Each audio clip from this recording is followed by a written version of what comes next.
incredible ecosystems. But I think what companies are really looking for, and the reason that so many end up choosing Georgia and choosing kind of the Metro Atlanta area in particular, is it's really a 360 support service. You've got to have the right talent, right? Not just enough of it, but you've got to have the right talent, and you've got to have priced right talent. Everybody's in the fight of their lives for talent right now. The big companies that weren't necessarily household names, but were really helping run our financial rails, and companies, the First Datas of the world, the NCRs, the Equifaxes, and they're now competing with the same kind of talent needs as a Facebook or a Google, and that creates an entirely different level of expectation out of our workforce. So how do you manage that as a community, and how do you make sure that there's enough of a pipeline, not just at the university level, but in the K-12 level as well, and through that whole kind of cradle to grave of education, from early childhood education through post-grad? How do you make sure that you're working with the industry far enough in advance that you can react and be ready for what they need today? The term "it's easier to change the course of history than a history course" is really true in today's complicated university system. So, the state of Georgia has really done some creative things to the university system to meet the needs of today's workforce, because our corporates are engaged. So when we travel to these other cities and we see what their biggest pain points are, a lot of times it's simply connecting the dots. They may have a lot of these pieces, but you really got to be able to understand how each of these affects the other. So, our third largest concentration of Fortune 500s in the country in Atlanta, that lends itself to, not really being reliant upon any one piece of the ecosystem. If gas is down, or if energy sector is down, or if financial markets are taking a hit, you need to build a resilient city, and that's, I think, been one of the successes in Georgia and Metro Atlanta, is not being too reliant upon one individual sector, and that really funnels down to who's in your community. As the Metro Atlanta Chamber, you guys have some of the largest stakeholders, some of the well-known names coming out of Georgia as part of your main stakeholders, helping your mission. How are they now looking at cybersecurity, and how is that changing the way you guys, as a Metro Atlanta Chamber, really address cybersecurity as a whole, as an industry, and then specifically as you start to see the advancement of threats and everything that's happened in Georgia with the city of Atlanta last year and so forth? Sure. Well, it's a great question. I mean, security is on everybody's mind. It's not something that just stays in the CISO or the CIO's office anymore. We're seeing it in the boardroom. We're seeing it in the CEO's office. And it's, this is evidenced by such a huge show like this, and these kind of shows are happening all over the world every day, that it is an absolute critical conversation to have. So whether you're a Delta, Coke, Home Depot, UPS, any of the Fortune 5s that we have, all the way down to, young, hungry startups, they've got to worry just as much as a large company does anymore about, intrusion efforts, because oftentimes that's the pipeline feeding up into these bigger companies, right? And those can be some of the easiest vulnerabilities.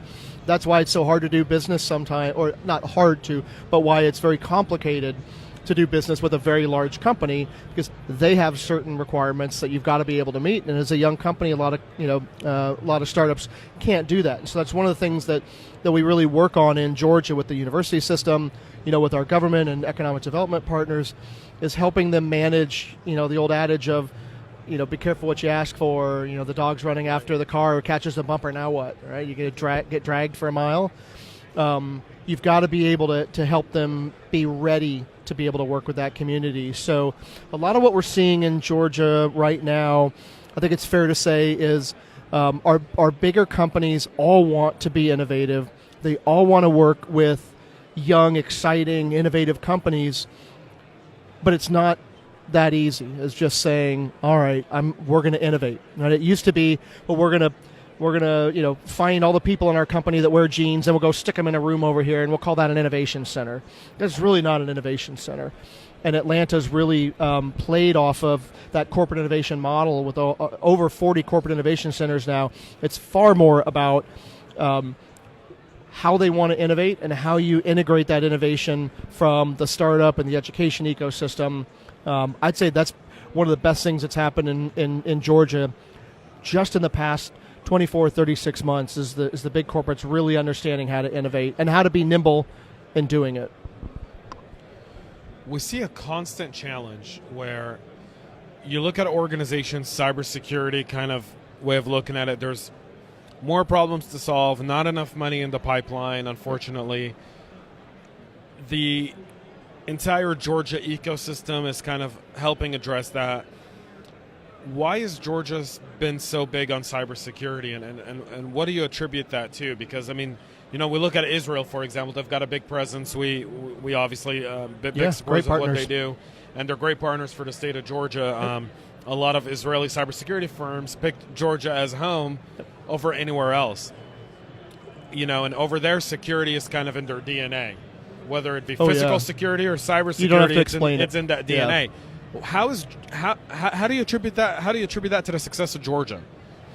I mean, how is that, you know, with Ionic and OneTrust and so many big companies that are based out of Georgia? Right. You know, our sponsor for our podcast today is Get Smart Eye, which is a new startup out of Buckhead. Yep. Launching their product next month, and really so just excited for them. You know, the great guys. A very cool organization with a really good mission of what they're trying to do. What do you attribute that? Because we're not seeing that pop up. I mean, Silicon Valley for tech. We're in Silicon Valley now. Yep. We're not seeing a lot of cyber startups here. We're seeing companies that have bought other startups from different parts of the country. Right. What's the secret sauce in Atlanta, in Georgia? Well, if I tell you that, then every other state's going to try to replicate. Well, you can't replicate Georgia. No, you can't. And please don't try. I think it's kind of a combination. I think having such a large combination, such a large concentration of big brands, right? Fortune 5s, you know, down to, you know, really, really robust Inc. 5000, you know, companies. Having the customer is more important than having capital, right? You can be in the Valley, you can be in New York, and get a $50 million raise, right? And you're still not selling. Right, and then you're burning through that capital so quickly. You've still got a product you've got to sell at some point. At some time, someone is going to expect you to pay that back. And that's really where Georgia comes in. It may not be the first money in. We're the smartest money, though. And I think that's a real big differentiator as companies come to Georgia, whether it's a startup, you know, that comes out of Georgia Tech or Kennesaw State or, you know, UGA or you know, Georgia State, all the amazing universities that we have, our HBCU community, or it's a company from Israel that's coming in and looking for a U.S. you know, landing pad, or it's, you know, one of these really big brands that decides to open up an innovation, you know, or Southeast hub. They all need that connection, right? They all have to physically do business no matter where the capital comes from. And there's so many of us that are here today in the booth, our cities, our counties, our partners, Georgia Power, GDEC, you know, the state of Georgia, city of Atlanta, these amazing partners that understand that. And it's really our job to be those connectors. How do we make sure that the startup community is connected with the universities are connected with the innovation hubs, the innovation hubs have a connection with the Fortune 5s, and all of that works not in a vacuum, but you've got to have all those folks at the table, right? And I think that's really been a hallmark for us, particularly the past 5 to 10 years with the growth of Tech Square and the growth of Alpharetta as a technology city of the South and other parts of the region. You're seeing that tech, you know, it's hard to point one place in Georgia where everything in tech happens. It's happening all over. Right. And that bodes well, I think, for our growth. Some parting words from you. One, how's it to sleep on a boat in San Francisco? Rocky. Yesterday, lots of swells in the bay. We love Airbnb, staying them all over the world. Great partners. And one last thing, we have a reception here at 4 o'clock. What are your goals from RSA? What are your goals from the reception? And what do you expect to always get out of a conference this size, this big? What are some of the things you consider to be a success for you? Sure. Well, it's easy to get lost in a show this big, right? And everybody's got a hawker out there trying to sell something, get you to come and, you know, hear what they're trying to sell. Our goal's really kind of threefold. First, we're here to help connect with and uplift the companies that are already doing business in Georgia that are here at the show. Whether you have a booth or whether you're just walking the floor, we're here to try to help amplify that message, because first and foremost, we love our taxpayers, we love our employers, and we want to make sure that they feel the love back from the community that's been benefiting from them. Secondly, we're always looking for, new investment, new jobs, companies to come, companies to expand. So we throw that trolling line out and always looking for new business. And then as much as anything, things like what we're doing right now, it's about getting the message out there. It's about making sure that the ecosystem is known around the world, and that we're known for the right things, and that we're all kind of talking off the same sheet.